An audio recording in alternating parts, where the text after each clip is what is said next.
Thank you guys for joining me on the first episode, or the first blog, whatever you want to call it, of 1,000 Miles of the Entrepreneur. The reason I picked that title is because everyone knows, or I'm sure you heard this saying from Confucius, that the journey of 1,000 miles begins with one single step. And that is the entire idea of 1,000 Miles of the Entrepreneur. I know if you're into business, if you're trying to create your own business, you are flooded, especially on Facebook and YouTube, of rich or wealthy consultants basically trying to teach you how to market, brand, and create your own business, right?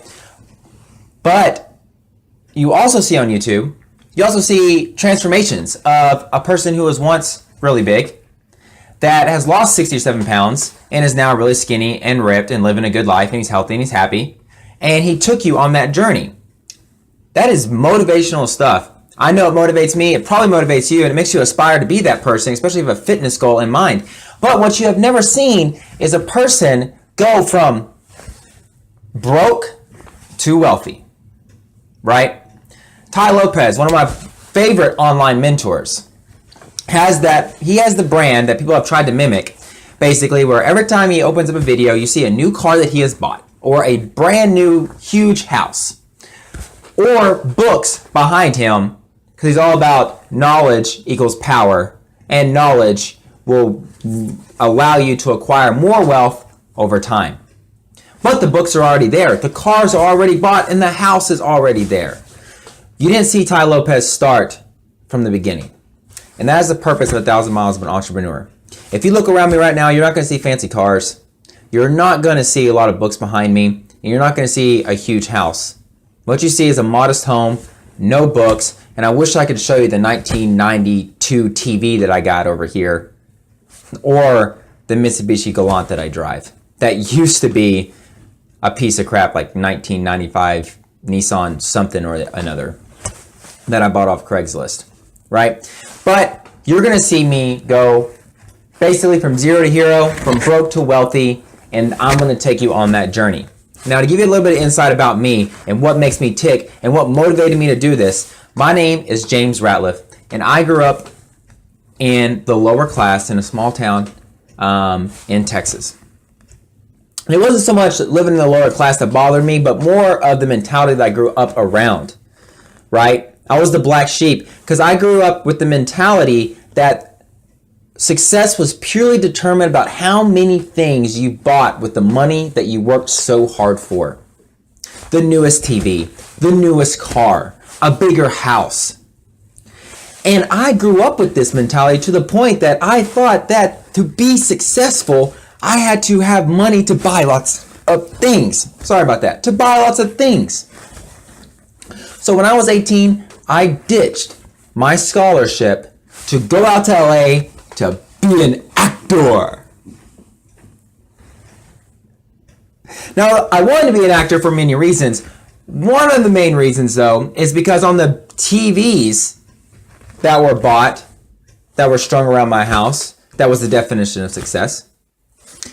Actors made a lot of money. A lot of people liked actors. They seemed to be powerful. So I wanted to be an actor. The thing about an actor, though, is you have to be really business savvy. And I found out real quick that 18 years old from a small, humble town in Texas, I didn't know what I was doing. I didn't know how to communicate with people. I didn't know how to create my own brand, my own business. So I became homeless and ran back home with my tail between my legs.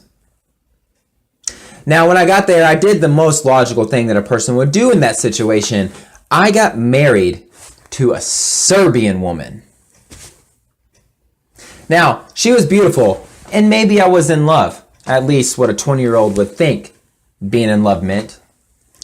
But the idea is that she was a professional harpist, and I was an amateur actor, and we were going to go back to LA together, and we were going to invest in her career. She was going to acquire wealth. That wealth was going to funnel to me, basically a trickle-down effect, and I was going to be able to invest in my own acting business. Now, marriage is hard, and when especially hard with a person who thinks that buying things and losing the wealth that he has required, instead of letting that wealth multiply, a person with that mentality, marriage goes down the drain pretty quickly. And here we are 2.5 years later and we're getting a divorce. Now it takes 6 months to get a divorce in California. So in 6 months and 1 day, I did the most logical thing a person in my situation would do. If not having money was the reason that my relationships didn't work, then getting into a relationship that had money was the answer. So I married a beautiful Spanish woman whose family had a lot of money. And the next thing you know, I'm being whisked off to Spain. I lived in the Mediterranean Sea. Not in the Mediterranean Sea. I wasn't a fish. I lived on the Mediterranean Sea in a condo. I had clothes, cars, trips around the world. I wanted and needed nothing. I was successful. But I was also incredibly depressed at that time in my life. I had no money. I was depressed. And now I have lots of money. And I was depressed. And I couldn't figure out why. I was basically living every guy's dream. So one day, when I couldn't take the anxiety anymore, I called my parents, begged them to give me some money to fly back home. And I flew back with nothing but 50 euros in my pocket. And I moved in with my brother, who was, in all essence, successful. He had a huge house, a new bride, and here is his older brother living in his bedroom, his spare bedroom, for free. I decided right then and there, I wanted to know what would make me happy. I knew that buying things wasn't going to make me happy, and I knew people giving me things wasn't going to make me happy. So, with determination, I got a job where I could walk to, because I had no car. And with the first $100, I bought a bike. I started biking to work.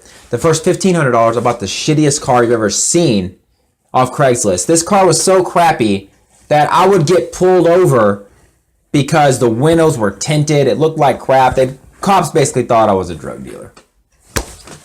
And when I got enough money, I moved in with my other brother, this time paying rent, and then eventually I moved in where I am now.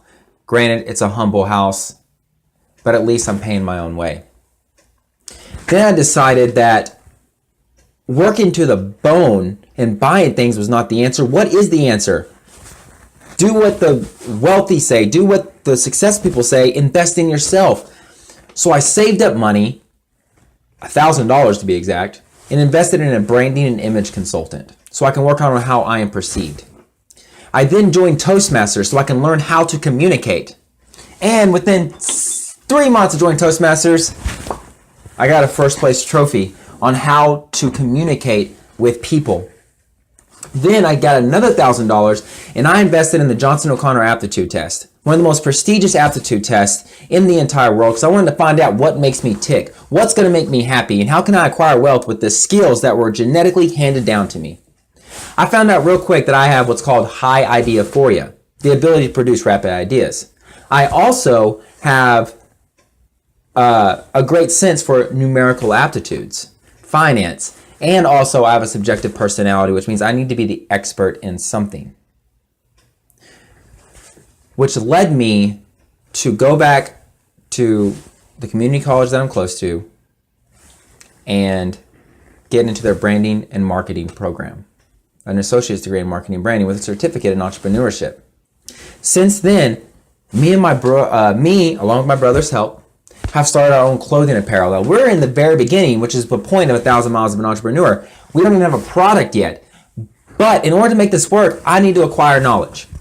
So this empty bookshelf is going to be filled up over the course of my journey, of my 1,000 miles, and you're going to be there for me. All right?